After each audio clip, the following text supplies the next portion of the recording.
Hello again. Access Sportsnet Lakers, driven by your Southern California Honda dealers. Chris McGee, James Worthy, Robert Ory. We got Allie Clifton joining us, Brez and Trudell down at the arena. Lakers battle with no LeBron James against one of the league's elite in the Philadelphia 76ers. After a great third quarter, Rob, we'll start with you. The Lakers were right there.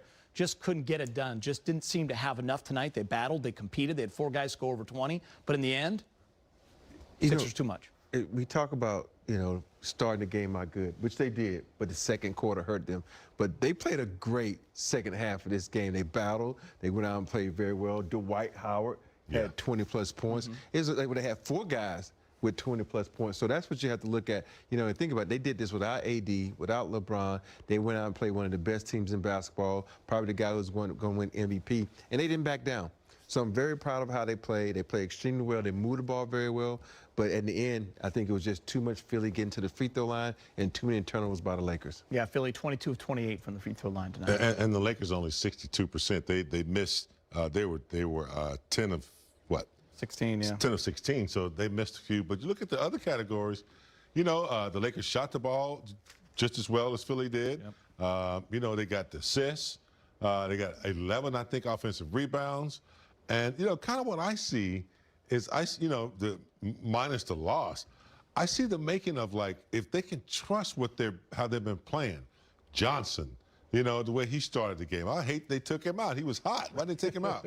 And you guys like Monk and, other guys who are, I thought Dwight Howard. I think Dwight needs to play. They need to keep him fresh as they go into whatever they're going to do, playing and whatever.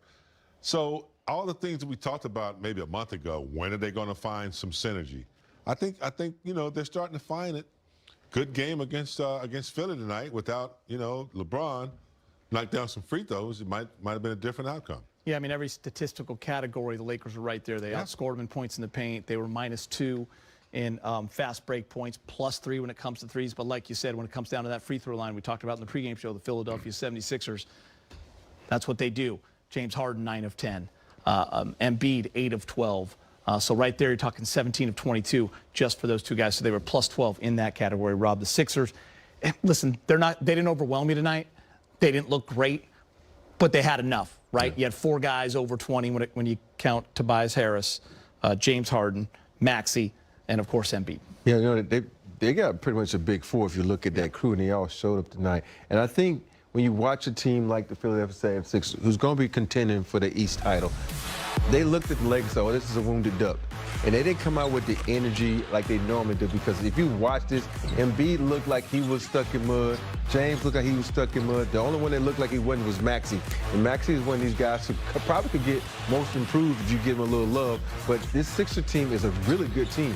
But the Lakers fought, man. That's what I like. Dwight was in there battling because, I said it before the game started that he was in there battling with a guy who saw a whole year of practicing against him every day and learning his moves. So that was a good sign to see that. Hopefully, Vogel will say, okay, I can use a big in this game. So big ups to Dwight Howard. Yeah, when you look at the odds, it's Embiid, it's Giannis, it's Jokic coming down the stretch. Big game, James, for MVP. We talked about that as well in the pregame show. What did you see from him tonight? 30 points, 11 and 19. He can almost do that in his sleep, it seems like. He just seems like a combination of Shaquille O'Neal and Akeem Olajuwon. Akeem Olajuwon didn't have the depth in shooting that he did. Akeem probably was a better defensive player. And then the size. I mean, when you see Embiid standing beside Dwight Howard's a pretty big guy. Yeah. But when Joel is standing beside Dwight, he makes Dwight look kind of small. So he has the size, the agility, and you mentioned he knocks down free throws. You cannot foul him. He knows how to draw fouls.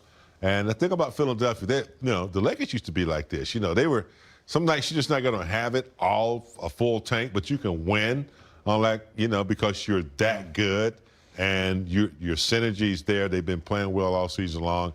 And, they took advantage of what the Lakers couldn't do. And that was, knock down some free throws. There's going to be some great matchups in that Eastern Conference when you look at the Heat and the Bucks and Philly all kind of battling for that 1, 2, and 3. Boston's coming on big time. Cavs and the Bulls have slipped back. And then there's going to be Brooklyn taking a 7 or an 8 seed. It'd be pretty amazing to see them match up with either the Bucks or Philly in the first round. Where are you thinking Philly can go? How do you like the Harden fit? Well, the Harden fit is different. Harden's one of those guys, if Embiid for some reason gets hurt or in foul trouble, he's that guy that can come out and get you 40 at any point. But tonight, I still think they're trying to figure out how to use Harden.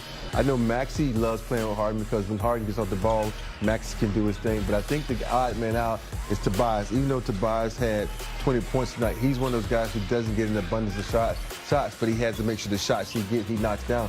But this team is pretty capable of doing a lot of things. You think about it. Hips was starting for them. Now Hips can't even get no burn for them. Mm-hmm. So it's Danny Green is who you mean when Danny you say Green. Hips. Yeah, I call it Hips. So, but people that forget. Yeah, this is a good team. So it's going. Yeah. I think the East is going to be a good series to watch because of the talent that's over there. Yeah. And the best thing that ever happened to the East was the lift for the COVID effect for New York. So now Kyrie can play. Now Kyrie's going to be eligible to mm-hmm. play in all the games, which is going to be interesting. What do you think of Philly? Big game. You like their chances? I mean, yeah. I mean, when you have Joel. Yeah. I mean, you're in every game.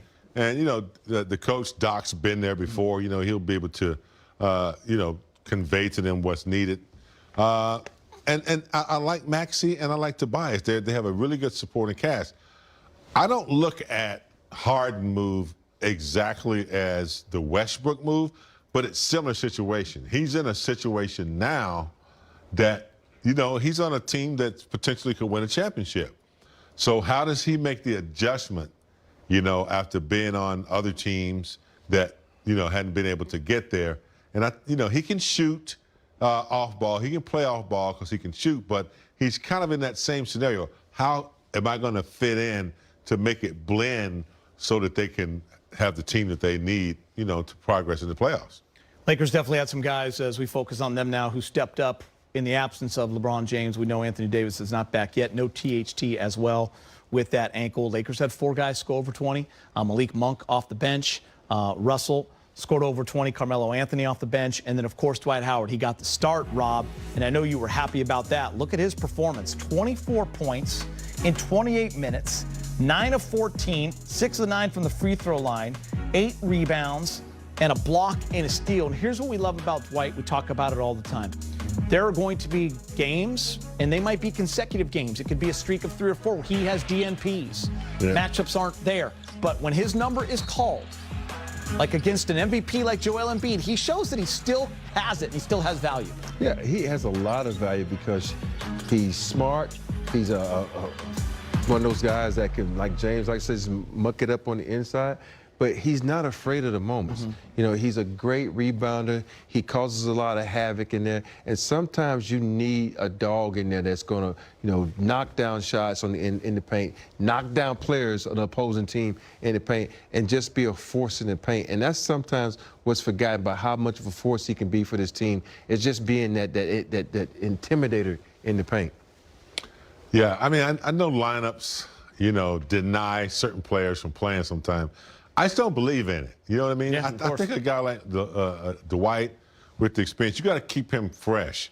And when someone goes small, you punish them by, making them guard him inside. I know he's not like a Joel or a versatile big, but you need to keep a guy like Dwight